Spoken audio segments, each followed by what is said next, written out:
Welcome to the Academic Writing Amplified podcast.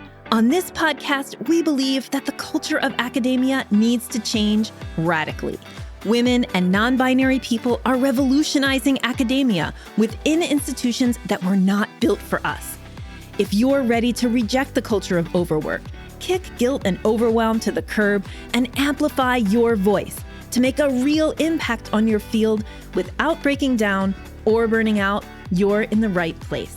With our team of experienced writing coaches as co-hosts, we'll share insights and talk to inspiring guests to bring you the practical strategies, systems, and mindset shifts you need to find time to write, publish work you love, and design your career on your terms. And it all starts with writing. Let's go. Welcome back to the Academic Writing Amplified podcast. I'm your host, Kathy Mazak, and I am so excited to introduce you to our new series all about writing practices. Now, we're going to cover everything from busting myths about writing practice to really defining what does a sustainable writing practice in academia look like, to really giving you the confidence to trust what you've been doing and develop it even further. If you're new to the podcast, welcome. We're so glad you're here. We have over 250 episodes in our back catalog. And what we are doing for the next little while is we are grouping previous kind of themes of content so that if you're new to listening to the podcast, or if you've been around a while, but man, it's been years since those episodes in those early episodes. What I did was I looked through all 250 of our previous episodes and I created this series all addressing writing practice for scholars like you. Now, because some of these episodes are rather old, you might hear me talking about different programs or courses that I've offered over the years. I want to let you know that right now, the only program that we're offering is Navigate, and you can get on the wait list for our Navigate program by going to scholarsvoice.org/navigate. Navigate is a 12-week hybrid coaching plus recorded content program that is designed to help you publish your backlog of papers. So go check it out at scholarsvoice.org/navigate. And get ready to enjoy the writing practice series. Hello, and welcome back to Academic Writing Amplified. I'm Kathy Mazak, your host for this episode, where we are talking about resilience. And the title of this episode is When Your Writing Practice is Resilient, You Don't Have to Be. Before we get started, I wanted to just remind you that the very best thing that you can do to support this podcast is share it with someone who you think would get value out of listening to it. So if you've thought about what can I do to show this podcast love, the way to show the podcast love is to share it with a colleague or a friend and recommend it on. Yes, and spread the word. All right, so let's get started. So I have really mixed feelings around the word resilient, as many people do. So having lived through Hurricane Maria here in Puerto Rico, and many other moments in Puerto Rican history when people here were praised for their resilience. Oh, Puerto Ricans are so resilient and blah, blah, blah. Living through that, a lot of people in Puerto Rico started to roll their eyes because they are tired of being resilient, right? So I've started to really question this term because when people talked about people being resilient, then I think the word resilient kind of avoids an understanding of structures that require resilience from some people, but not from others. So I would not use the word resilient to talk about people, but I started to think about it in terms of being applied to your writing practice. And I am embracing the word resilient when applied to your writing practice. That's because I think it captures a really important feature or aspect of a writing practice that I don't think we talk about enough, or the way that people talk about this when it comes to writing practices is always feels like punitive to me.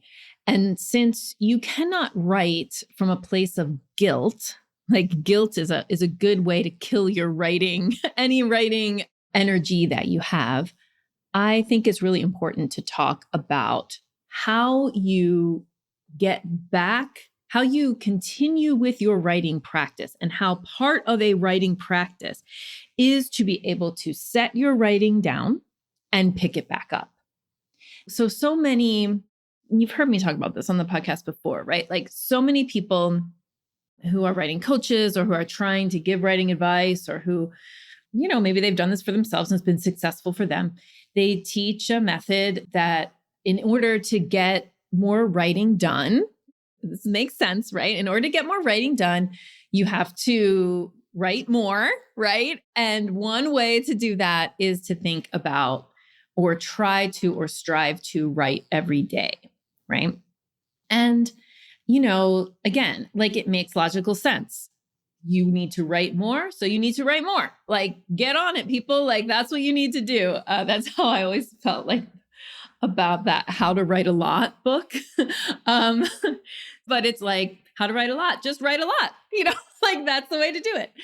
And for me, that wasn't helpful. And especially in that book, but in other kind of places where you find writing advice, who is to blame when you don't write? Only you. That's what I feel like is like the prevailing quote unquote wisdom out there. And I just am going to reject that because I don't think it's helpful.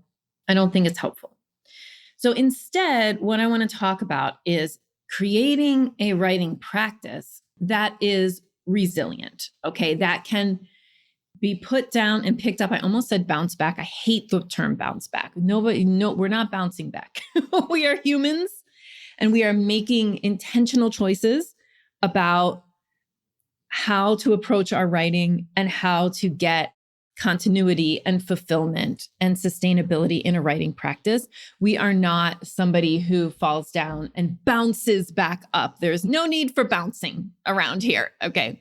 So today I'm really digging into what a resilient writing practice looks like and how, if your practice is resilient, then you as a person, as a human, do not have to strive for resilience, right? Your practice does the work for you. So in my world of, of writing, which by the way, if you want to know more, I wrote a book. So if you're new to the podcast and you missed all of the episodes from about, I don't know, more than a year ago, maybe a year ago, about the book coming out, I wrote a book. It's called Making Time to Write by Kathy Mazak. So go ahead and find it. It's on all the platforms. It's on Amazon and bookshop.org and all of those places. So you can go and get it. And in it, I really do try, I don't teach my kind of whole writing system like we teach in our Navigate program, but I talk a lot about creating this, what I call the sustainable relationship-based, maybe I want to add resilient as another descriptor in there, writing practice. So when I teach writing practice for academics, which by the way, writing practices for academics are different beasts than writing practices for creative writers or novelists or, somebody who does a different type of writing. So in writing practices for academics, when I teach them, one of the really important things is that we need to acknowledge that your writing practice will get derailed. There's lots of ways that your writing practice gets derailed. I don't think I have to tell them to you. However, in the book and in my programs, I do dig into this a little bit more. So I want to, talk about different types of derailments that can cause you to stop prioritizing your writing. Now, if it worked for me to tell you, writing is your top priority. You need to get those publications out. So, you need to put that date on your calendar and stick to it no matter what. If that worked, that is what I would tell you to do. However, that doesn't work because you can know in your heart and in your mind that your writing shouldn't be put aside. And yet things will still derail it. And this is because we are humans. All right. So let's dig into that. So let's just say, you cannot fight derailment. It's going to happen. So let's talk about all the ways that it can happen. So I'll give you the way that I think always was the one that was guiding me, which is I have these children, and as lovely as they are, they're uncontrollable in many ways. And as other humans living in my home, and one of the ways in which they are uncontrollable is their health, right? So you can feel whatever ways you want about, if you woke up one day and you were like, I don't feel like writing, so I'm not going to. You can think thoughts about that. But to make the prevalence of derailment very crystal clear, when I was a professor, I would wake up, I'd be like, it's my Friday, it's my writing day, here we go. And then kid has a fever. Kid throws up while you're getting them dressed for school. Whatever, all of these things that can happen as oh, there goes that. And there's no amount of personal resilience or if I just had more commitment, I would have written that day that my kid got sick and so I had to clear my day. No, my personal commitment is to my child. No, that's not me being weak or I don't know, whatever other BS things we say, or you might say to yourself, or people might say about you. So at least for me, let's be very honest. I know that there are probably people in the world who could wake up with a sick kid and somebody else would take care of it and they would get their writing done. But that was never me. And that's okay. So that is one example of a derailment. So when I talk about derailments in the book, I kind of try to categorize them as two types of derailments. There's life derailments, and then there's somewhat predictable academic or expected derailments for your writing, things that will derail your writing practice that are part of the academic life. Okay. So I want to think about we get derailed by both things that are predictable and that are unpredictable. And I do think there is room to take more ownership of the predictable derailments. So we don't need to take, obviously, in my example of my kid getting sick, yeah, the kid got sick. There's nothing else that I could do. I couldn't have planned for it better or whatever. That is a good example of how you need to be able to put down your writing practice and pick it back up, which I will talk about in a bit. But there are some predictable derailments that kind of get us every time. And I think those can be handled so much better with a little bit of mindset work. So let me tell you what I'm talking about here. So, predictable derailment. You will go to a conference. You will get a revise and resubmit back, right? You don't know when, but it will happen, right? So it's not predictable in terms of the date that you will get the R&R back. But if you submitted something, you're either going to get a rejection or an R&R or an acceptance, probably one of the first two at some point, right? So it will happen. It's not completely unpredictable. Yes, the date that it will happen is unpredictable, but that's coming, right? Large amounts of grading that you have to do. Other kinds of big deadlines, maybe for example, people who are on committees that do accreditation work, whenever you're doing that, and there's deadlines for accreditation, or you have some kind of planned academic visit, or you're putting on a talk or something like that, these things that are not part of our everyday life as academics, they're special events. some of them are really positive, right? Like if you got an R&R back, that's great. Like that is like unpredictable or it's semi-predictable and it's great.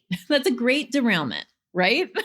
So, and then the other things like the grading backlog and stuff, those are kind of predictable. Like you assign the grading. So you know when the flood of grading is going to come in. So with predictable academic derailments, and what I mean by these things, again, are like, these are part of your job. These are things that are part of your job. They're somewhat or very predictable, and yet they derail our writing practice. To solve those problems or to make your writing practice more resilient, then what you need to do is better accept your humanity around those moments and make a plan and have a way to put down your writing and pick it back up. Have a writing practice that is resilient so that oh, you know what? This week is going to be a big grading week. Maybe it's going to be 10 days of a lot of grading. I know that if I skip my scheduled writing time twice in the next 10 days, I'm fine. I'll do these things so that when I go back to my writing, I can pick it back up. And yes, there are like technical things to do, right? Like we talk about, you can leave yourself breadcrumbs. There's lots of like stuff to do that you can make your writing easier to get back to. However, I think the main thing here is mindset. Like the main work is understanding that is like getting rid of all or nothing thinking, right? Where if you're like, oh, I'm so behind with my grading, and so I'm just skipping over my writing practices, and then I'm behind in my writing, right? So that message that you're telling your brain is those thoughts are saying behind, behind, behind.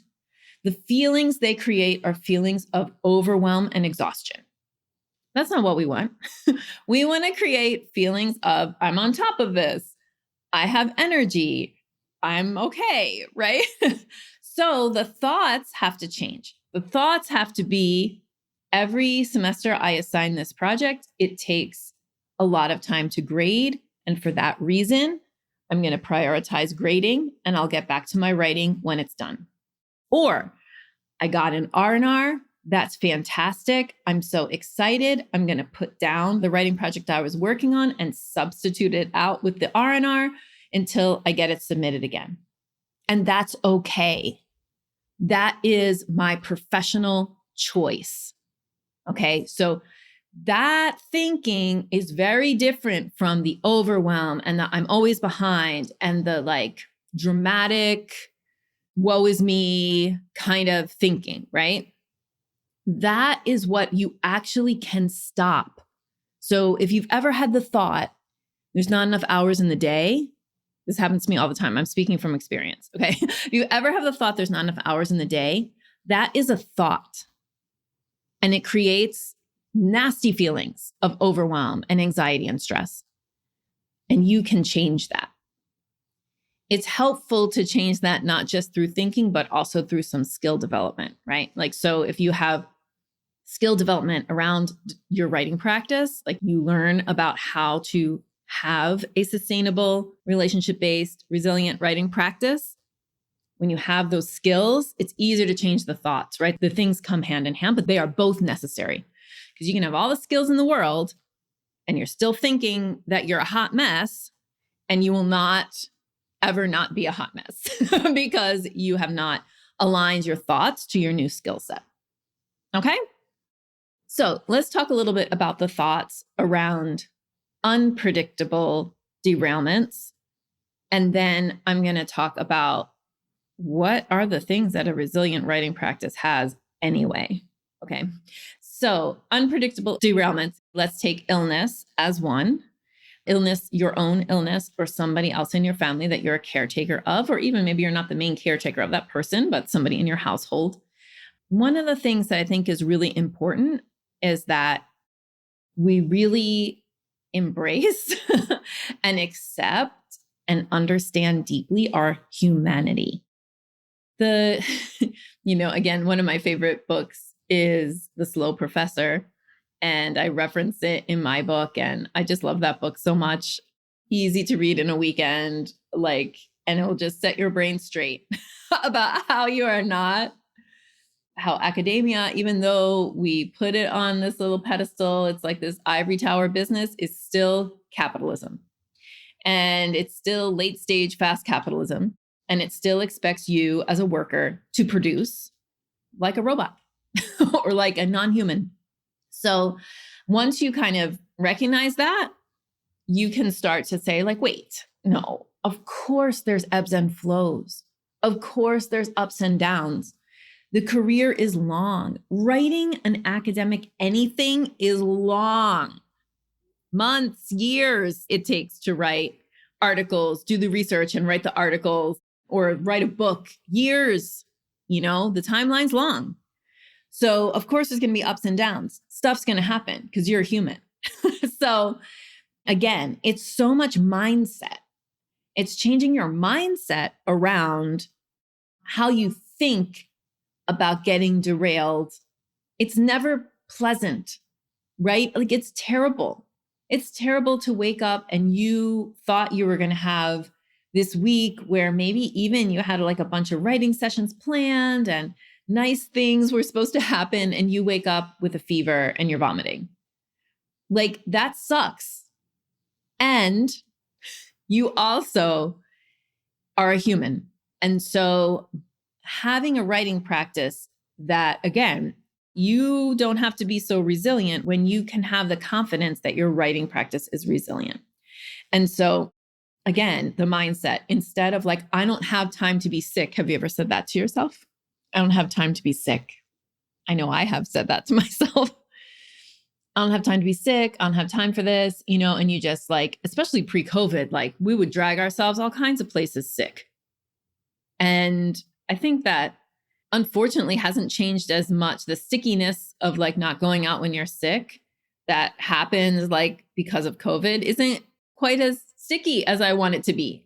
I want people to stay home when they're sick. I want them to take care of themselves, stay in bed, like take care of yourself. That hasn't quite stuck that hadn't been a lasting change as much as I wanted it to be. Anyway, the point is, if you're having thoughts that are like, I don't have time to be sick, I'm going to be so behind, blah, blah, blah, those thoughts lead to very nasty feelings of overwhelm and anxiety and fear of like, I'm not going to get these things done. And maybe I'm not going to get promoted, or I won't get the grant, or my co-author's going to be mad at me, or whatever. All of that can be addressed somewhat, at least, with two things, right? Resilient writing practice, you have one, and your thoughts around it. So if you have a resilient writing practice, if it's a writing practice that you can press pause and then press play again, and you have the skills to like get it up off the ground once you've put it down, then your thoughts can be, man, this sucks. I feel terrible. I'll address what I need to address when I get well. Or even something so good as like, oh, I wish I could be doing my writing sessions this week, but I can't. So I'm glad I know just what I'll need to do in 2 weeks when I can kind of get back, So to summarize, and then I'm going to talk about what technically and skill-wise, what are we developing when we talk about a resilient writing practice? So your writing practice needs to be resilient because you will get derailed. You might get derailed in professionally predictable ways. You might get derailed from writing because of being a human and getting ill, or something else happens, or whatever, big moments in your life, those things, because life ebbs and flows, because things go up and down. So that's why the writing practice needs to be resilient. And then you don't have to be so damn resilient, right? Like you don't have to be like, oh, no, I was sick with a fever and I did it anyway, right? That's what people get praised for. And that is a load of BS. So don't do that. So what makes a resilient writing practice? All right. So first of all, the only place where I teach all of this in depth is inside of our Navigate program. As you know from listening to this podcast, the waitlist is open. You can go to scholarsvoice.org/navigate, sign up for the waitlist so you're the first one to know when we enroll again, and we can coach you through, teach you, and then coach you through building your resilient writing practice. Okay, so have to make that plug, of course. But all right, so a resilient writing practice is not one technique. Okay, so one technique is write every day for X number of minutes. That is a singular technique. It does not create a writing practice. Okay. In my world of teaching, the way that we teach at Scholars Voice, the way that Gina and I coach, what makes a resilient writing practice are multiple techniques. Sometimes I like to call it like a bag of tricks. I feel it's more organized than a bag of tricks, but I picture like Mary Poppins with her carpet bag, and she's like pulling lamps and things out of it. So you don't have just one tool in your bag of tricks. When you need to move a writing project forward, you have multiple tools that you can use to do it. So the drawing of our soaring system is a pyramid because you have like a set of tools that you use on the regular, like weekly. And then you have kind of semesterly things, and then you have once a year things. So those different tool sets that you can employ, that you can pull out of your magic carpet bag and use to move a project forward, you have those at your disposal. You have learned them. They are skills that you have. We teach them inside of our programs when we talk about building that soaring system. You also are working on your relationship with writing. And your relationship with writing needs to be positive. It needs to be something that you can't wait to write because writing fills you up. And yeah, you have frustrating days. Everybody does. Everybody opens the document and starts, and they're like, I'm ready to go. And then you can't form a freaking sentence, and you have to close it and start again the next day. Like that happens. But what we're looking for is to make that the outlier and to make the norm that you sit down, you're able to tap into flow pretty consistently and pretty easily. And you feel positive thoughts when you think about your writing. If you're at the point in your career where when you think about having to write your academic work, right, your papers, your grants, your book, when you're thinking about that, what you feel is guilt and overwhelm, then you are in a stuck place. You are in a place that you're not going to be able to like pull out of without some work, without some skill development and mindset work around your writing. And that is a place, actually, my favorite people to coach are the people who are there, but they have a memory of when they loved writing, that they're not afraid of the page. They're just like so overwhelmed with other things and so quote unquote behind in their minds that they can't get it. They can't make it happen. Those are the people who I love to work with and navigate because we can fix that. We can fix that. That's our jam. So anyway, what does a resilient writing practice need? It needs more than one tool. Okay. It needs a set of tools that you know how to employ. If you put something down, you have a set of tools, not just one, in order to pick it back up. It has an emphasis, the writing practice, the way you learn the practice has an emphasis on your relationship with writing, on developing a positive relationship with writing. Okay. That's why I call the writing system relationship-based. The core of it is that you have a positive relationship with the practice of writing. Okay. What else? You also need to learn about how you work. And unless somebody kind of stops you and says, hey, here's a space for you to get meta about your writing practice, it's unlikely that you will do it. I'm asking you to do it now, though. Like one of the things you could do, you can read my book. If you don't want to take Navigate or you're not eligible for Navigate because you're not a professor, then I would read professional development books about writing, but especially read my book. And I think you will find some tools in there to just start to do that, like back up and look at that big picture of what your practice is.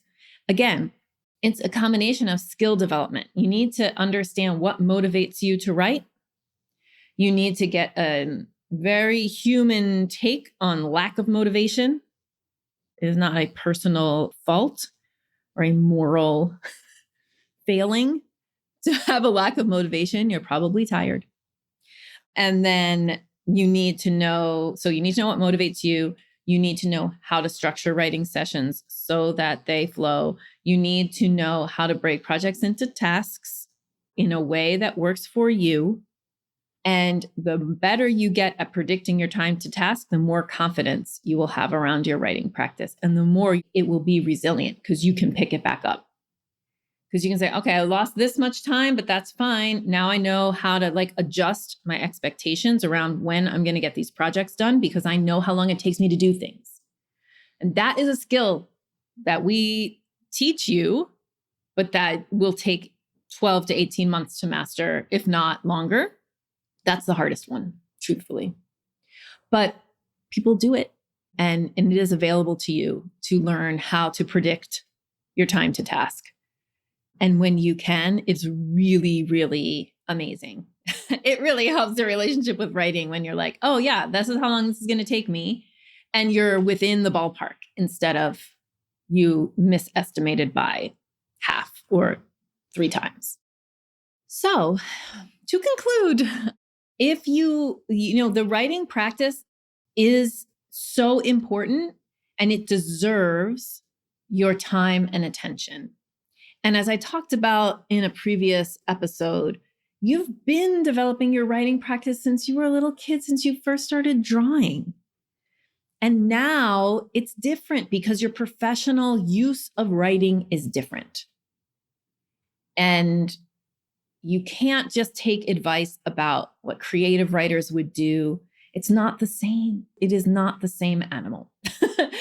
So if you are interested in learning more, just stick with me on this podcast. And again, as I mentioned at the top of the episode, the best thing you can do is share the podcast with your friends. If you want to help me out, if you want to, pay us back a little for the work that we do on this podcast, just sharing it is all I really ask.